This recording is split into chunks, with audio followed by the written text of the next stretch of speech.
사람에게 붙여 사니 그가 그를 들로 보내어 돼지를 치게 하였는데 그가 돼지 먹는 주염 열매로 배를 채우고자 하되 주는 자가 없는지라. 이에 스스로 돌이켜 이르되 내 아버지에게는 양식이 풍족한 품꾼이 얼마나 많은가. 나는 여기서 줄여 죽는구나. 내가 일어나 아버지께 가서 이르기를 아버지, 내가 하늘과 아버지께 죄를 지었사오니 지금부터는 아버지의 아들이라 일컬음을 감당하지 못하겠나이다. 나를 품꾼의 하나로 보소서 하리라 하고 이에 일어나서 아버지께로 돌아가니라. 아직도 거리가 먼데 아버지가 그를 보고 치근히 여기에 달려가 목을 안고 입을 맞추니 아들이 이르되 아버지, 내가 하늘과 아버지께 죄를 지었사오니 지금부터는 아버지 아들이라 일컬음을 감당하지 못하겠나이다 하나 아버지는 종들에게 이르되 제일 좋은 옷을 내어다가 입히고 손에 가락지를 끼우고 발에 신을 신기라. 그리고 살찐 송아지를 끌어다가 잡으라. 우리가 먹고 즐기자. 이 내 아들은 죽었다가 다시 살아났으며 내가 잃었다가 다시 얻었노라 하니 그들이 즐거워하더라. 아멘. 이 비유의 말씀은 유명한 탕자의 비유죠. 오늘은 둘째 아들에 대한 것을 본문으로 잡았습니다. 이 둘째 아들은 아버지의 집이 풍족하다라는 것을 깨닫지 못했습니다. 그래서 아버지께 세상을 떠나게 되면 자기한테 주실 그 유산, 자기의 몫을 달라고 미리 얘기했어요. 아버지, 어차피 아버지가 세상을 떠나면 저한테 남겨줄 재산 미리 주면 안 되겠습니까? 아버지가 허락을 했어요. 그러자 많은 재산을 가지고 먼 나라를 갔던 것입니다.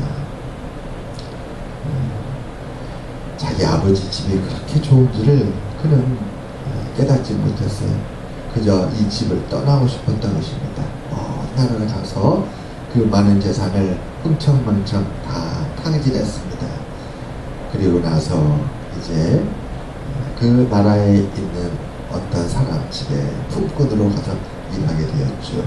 그런데 그 나라에 갑자기 큰 흉년이 온 것입니다. 여러분, 흉년이 오면 다들 먹고 살기 힘들어지지요. 어느 정도로 힘들어집니까? 그가 돼지를 치는 그 일을 하였는데 이 돼지가 먹는 주염 열매를 하도 배가 고파서 그를 품꾼으로 쓴 그 사람에게 내가 저 돼지 먹는 주염 열매 좀 먹어도 됩니까? 이렇게 주염 열매로라도 배를 채우려고 구했어요. 그랬더니 그 사람이 세상에 돼지한테 줘야 되지 왜 품꾼한테 줬냐? 품꾼한테 그 돼지 먹는 주염 열매도 먹는 것을 허락하지 않는 것입니다. 그게 바로 오늘 말씀 15절 16절이죠. 가서 그 나라 백성 중 한 사람에게 붙여 사니 그가 그를 들러 보내어 돼지를 치게 하였는데 그 돼지 먹는 주염 열매로 배를 채우고자 하되 주는 자가 없느라. 그 나라는 이렇게 인색하고 사람들이 정말 냉정하고 또 같이 흥청망청 돈을 쓸 때는 친구가 되었지만은 어려워지니까 남을 나라 하는 그런 곳이었던 것이었습니다. 정말로 희망이 없는 곳이지요. 그때서야 이 아들이 크게 깨닫습니다. 무엇을 깨닫는가? 바로 17절입니다. 이에 스스로 돌이켜 이르되 내 아버지에게는 양식이 풍족한 품꾼이 얼마나 많은가. 나는 여기서 줄여주는구나. 이제서야 아버지 집에서 일하는 품꾼들에 대해서 눈을 뜨게 된 거예요. 아버지 집에서 품꾼으로 일한다는 것이 그렇게 귀하게 여기지 않았어요. 하찮게 여겨졌어요. 아버지 집에 일하는 그 많은 품꾼들, 그들을 귀하게 여기지도 않았고 아버지 집에 품꾼으로 일하는 것이 그렇게 그에게는 좋아 보이지 않았어요. 그것을 무시하고 그것을 가치 없게 봤습니다. 그런데 이 먼 나라에 와서 전혀 다른 곳에서 이 고통, 이 어려움을 겪고 나니 그때서 깨달아졌습니다. 이곳에 있는 사람들은 정말로 이렇게 냉정하고 이기적이고 자기가 어려울 때 버림받는 그런 심정, 정말 저 사람들은 내 이웃이 아니었구나, 정말로 이곳은 마음조차도 가난해지고 삶이 피폐해지는 그런 곳이구나, 이제서 내 아버지 집 그곳이 얼마나 좋은 곳인지, 얼마나 복된 곳인지, 그곳에 일하는 품꾼들이 얼마나 귀한지 이제 눈을 떴던 것이죠. 그리고 그는 집으로 돌아오기를 결심합니다. 18절입니다. 내가 일어나 아버지께 가서 이르기를, 아버지, 내가 하늘과 아버지께 죄를 지었사오니 지금부터는 아버지 아들이라 일컬음을 감당하지 못하겠나이다. 나를 품꾼의 하나로 보소서 하리라 하고, 그가 이렇게 마음 먹은 거죠. 내가 이제 집으로 돌아가거든.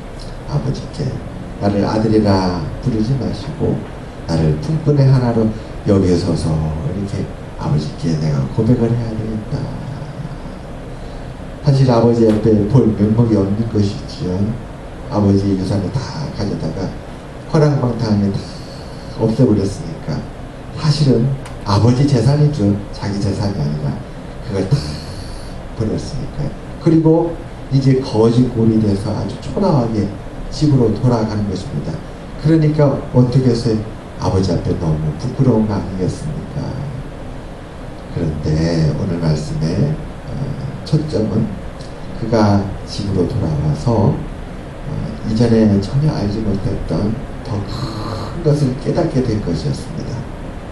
그는 아버지 앞에 별건 먹였고 아버지께 품꾼의 하나를 써달라고, 나를 품꾼으로 보라고 그렇게 부끄러운 사람이 되었습니다.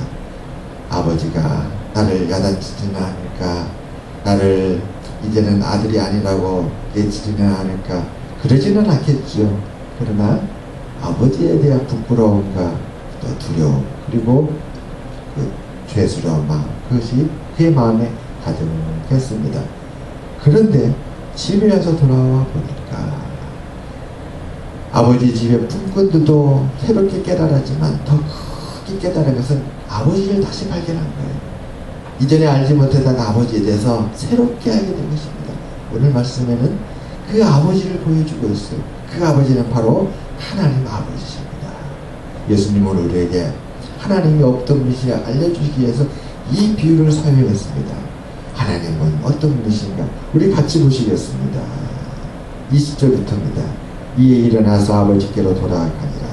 아직도 거리가 먼데 아버지가 그를 보고 측은히 여겨 달려가 목을 안고 입을 맞추니 아들이 이르되, 아버지, 내가 하늘과 아버지께 죄를 지었사오니 지금부터는 아버지 아들이라 일컬음을 감당하지 못하겠나이다 하나, 아버지는 종들에게 이르되 제일 좋은 옷을 내어다가 입히고 손에 가락지를 끼우고 발에 신을 신기라.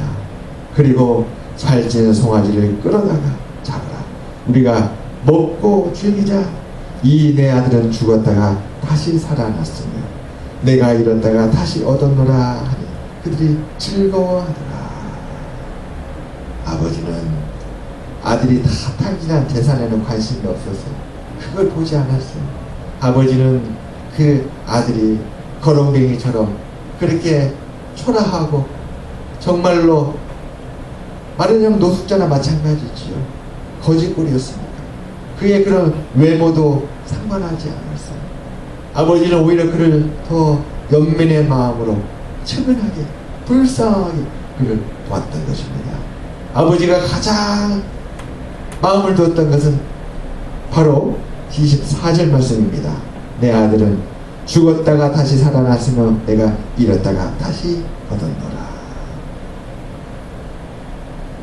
아버지 곁을 떠나서 먼 나라에 가서 어떤 험한 꼴을 겪을지 누가 알겠습니까? 그곳에 가서 일가 친척도 없고 연고자도 없고 아무도 없는 그 먼 곳, 그곳이 소돔과 같을 수도 있고 고모라 같을 수도 있는데 그곳에도 어떤 악한 사람을 만나고 그 악한 자에게 꿰매 빠져서 어떤 험한 일을 겪다가 자살을 할지 아니면 절망 가운데서 쓰러질지 누가 알 수 있습니까? 그런데 그 아들이 집에 다시 돌아온 것입니다.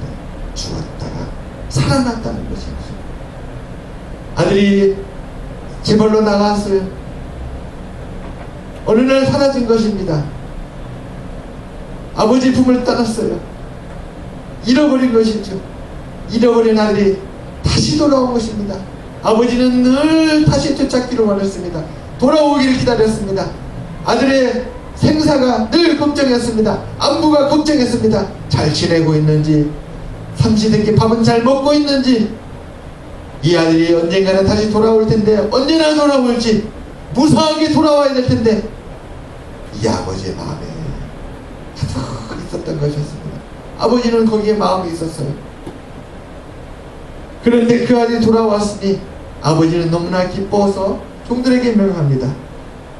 지금 노숙자처럼 다 닳고 다른 거짓골을 왔으니 그 옷을 다 벗기고 제일 좋은 옷을 입히고 손에 가락지를 끼우고, 가락지는 아들임을 다시 증명하는 거지요. 아들임을. 그리고 발에 신도 없었을 것입니다. 불어 터진 그 발로 왔는데 얼마나 아버지가 보시기에 마음이 아팠을까요? 어찌하여 나의 사랑하는 아들이 이렇게 됐을까? 발에 신을 신기고. 그리고 종들에게 명합니다. 우리 집에서 제일 살찐 송아지, 그 송아지를 끌고 와서 그 송아지를 잡아서 오늘 잔치를 베풀자. 이게 바로 그의 아버지였던 것이었습니다. 이전에는 그런 모습을 몰랐어요. 아버지가 이렇게 깊은 사랑으로 사실은 사랑하고 있는 줄 알지 못했습니다. 고난을 겪고 돌아보니 아버지가 이런 분이라는 것을 비로소 깨닫게 되었던 것이었습니다. 그는 아버지가 이렇게 자신을 환대하고 사랑하고 크게 기뻐할 줄을 몰라서 도리어 재산을 낭비하고 노숙자처럼 그렇게 거렁뱅이가 되어서 목숨만 부지하고 살아온 자기를 아버지는 외면하고, 아버지는 싫어하고, 아버지는 그런 자기를 더 이상 받아들이지 않을까, 이런 두려움과 걱정을 하고 돌아왔었습니다. 그런데 알고 보니까 아버지는 그런 분이 아니었어요. 이분이 바로 하나님인 줄 믿습니다. 예수님께서 그랬잖아요. 제자들에게 7번에 70번이라도 용서하라. 그러니까 베드로가 놀랐어요. 사실은 베드로는 그렇게 용서하고 싶지 않았거든요. 그런데 예수님께서 그렇게 용서하라니 베드로도 놀라고 제자들도 다 놀랐습니다. 복음서에 보면 제자들은 서로 누가 더 큰가 다투는 일이 자주 있었습니다. 그럴 때마다 예수님은 말씀하셨죠. 이 어린아이와 같이 자기를 낮추는 자가 큰 자다. 너희 중에 으뜸이 되오려 하는 자는 섬기는 자가 되어라. 주님의 이 말씀에 제자들은 다툼을 다 내려놓고 화평을 누리며 서로에게 어떻게 하면 더 잘해줄까, 그런 마음으로 섬기는 제자들이 된 줄 믿습니다. 사랑하는 여러분, 오늘 이 말씀 우리가 사순절을 지나면서 하나님을 다시 바라보는 귀한 은혜가 있기를 주님의 이름으로 축원합니다. 아버지가 먼저 이렇게 즐거워하자 그 집안 모든 종들도 다 즐거워했다. 24절 끝입니다. 그들이 즐거워하더라. 아버지가 이게 즐거워하니까 어느 종 하나 그 거렁뱅이가 되어서 돌아온 그 아들을 손가락질할 수가 없는 거예요.